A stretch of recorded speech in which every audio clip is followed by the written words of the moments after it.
So I'm Thierry Cruvellier, and I'm currently the editor of a news website called justiceinfo.net, which is specialized on covering all these transitional justice issues across the world. Right. So at the moment, the key places are Colombia, Ukraine, Guinea, the Democratic Republic of Congo. These are among the key places, and they're fascinating enough to me. I mean, Colombia is absolutely amazing, and Ukraine, of course, is very intense.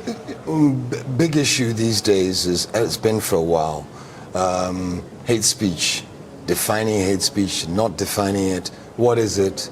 Incitement to violence, what does it mean? Are the two the same? What is propaganda in the midst of hate speech? Well, interestingly, first, I think my first encounter with this whole theme of hate speech was Rwanda. I mean, the reason why, what I had to do when I first went to Rwanda was to work on the role of journalists in the genocide. So hate media became this big thing that was very, very troubling for our profession. And so it's my work on the famous RTLM radio and the Kangaroo newspaper and all these kind of media that triggered my my interest, or at least I was exposed to hate speech and hate media for a while. And honestly, I hear that now we talk about hate speech and dangerous speech. I don't remember 30 years ago that we would make such difference. I don't remember the two concepts to exist. So now I understand that somehow we need to have these two concepts, and one is basically, unpleasant kind of speech or offensive, but yet allowed. So you still combat this kind of speech, but it may not amount to something that goes to court. And the dangerous speech would be the one that really sort of encourages directly or obviously people to commit violence.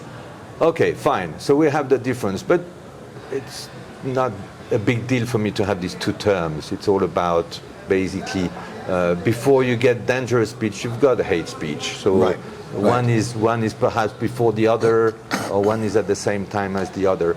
But that's what we're talking about. What was interesting to me is that, again, the Rwanda story, the case of the RTLM radio went to court.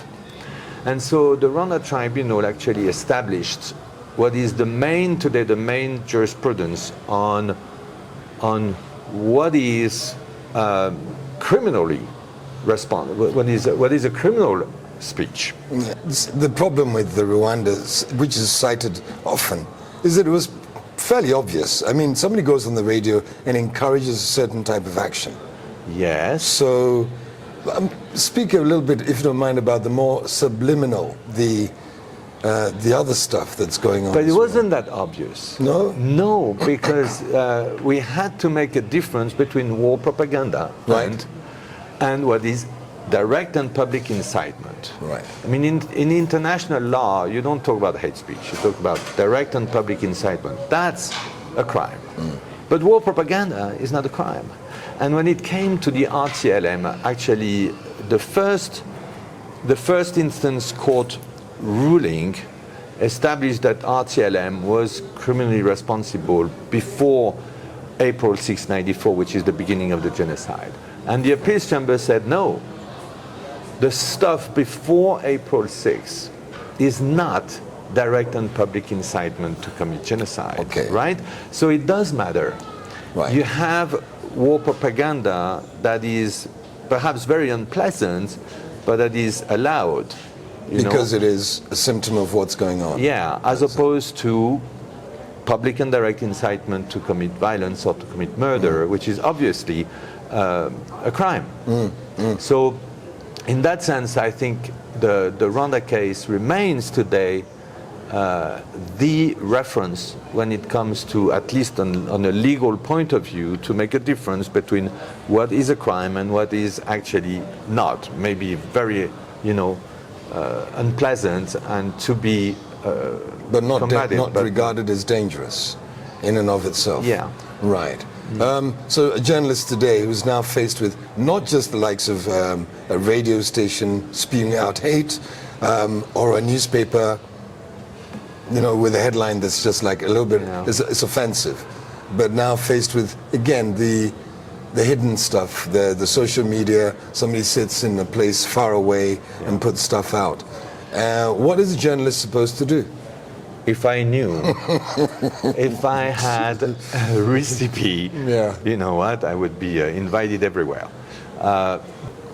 Of course, the big change, and I realized that during our work with the Sudanese journalists facing that situation today, what I realized is how, I mean, we knew it before, but is how different it is now with social networks, social media, because it's out of control.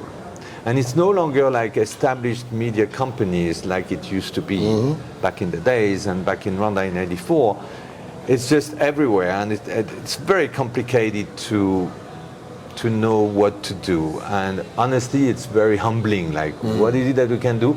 Well, to some extent, you end up with this, with a very humble answer, which is that just, well, keep doing journalism the way it should be done. You know, following the same ethics, and at some point hope that it will win, because the lies, the conspiracy theories, the hatred, the racism, you know, the weird prophecies, and all these that you find in this hate speech in general, at some point you need to believe that it's not going to work, or that people are going to realize that they were fooled. Right. But at the time when it happens, which is the case of the Sudanese right now, we have no recipe that is very easy to This is the use. job of a journalist to forcefully stand against it. For example, I mean, would you, for example, advocate a situation where maybe your media identifies the kinds of things that make up hate speech and says, we are attacking it full on, we're going to call them out? Yes, and I think many mainstream media are trying to do this. With, you know, you've noticed all these new fact-checking sections in the mainstream media that we didn't have. And I think it's partly to fight fake news, and beyond fake news, hate speech as well. So, okay, fair enough, but obviously it doesn't stop them. So we're not very well equipped at the moment to fight this kind of new form. Is there an argument for sanctions at this? And is the day coming where Facebook, for example, or the ownership, is going to be held accountable in international court? Do you see it? Would you hope for it? Complicated stuff. I don't know. I missed it, but I've never seen a proper legal case that would be made against one of these platforms that would make them criminally responsible for what is being published on their network.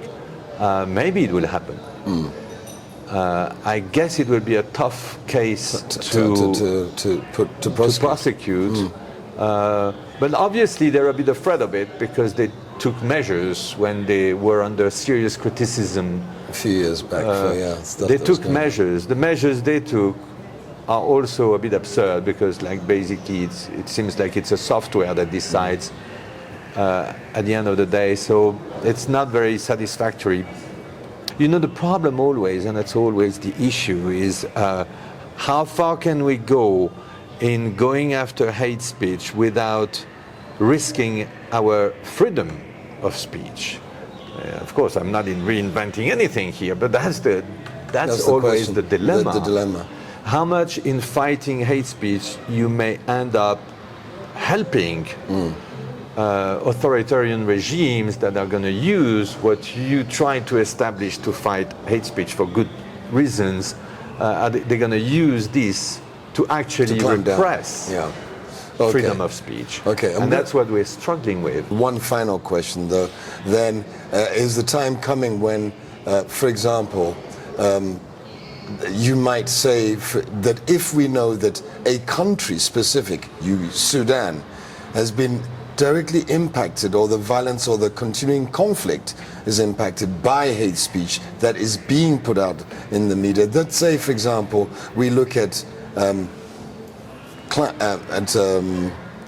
some censoring that country's access to certain types of social media for the period or duration of a conflict. Yeah, back in '94, there were calls to, to use some scrambled device that were available, so that RTLM could not broadcast. It was never done, and at some point, it's just not being done. So why is it not being done? I don't know. Is it because it's too costly for those who can do it? I don't know.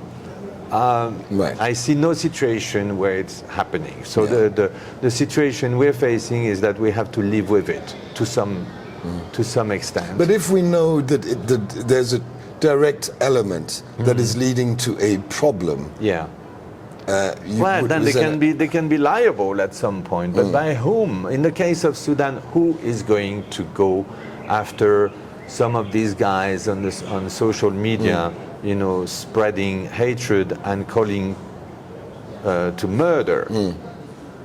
Who is going to go after them? Which court? Yeah. Where? So, lacking this kind of justice options, I see your point, but it's a theoretical conversation. Yeah. It's not what we are having available in a way. Okay. So there might be a couple of cases, but they will be later, and the damage will be done. I don't have... I mean, the main subject matter has been hate speech, and how journalists are dealing with that at this time. But thanks so much, Thierry. Thank you. Thank you.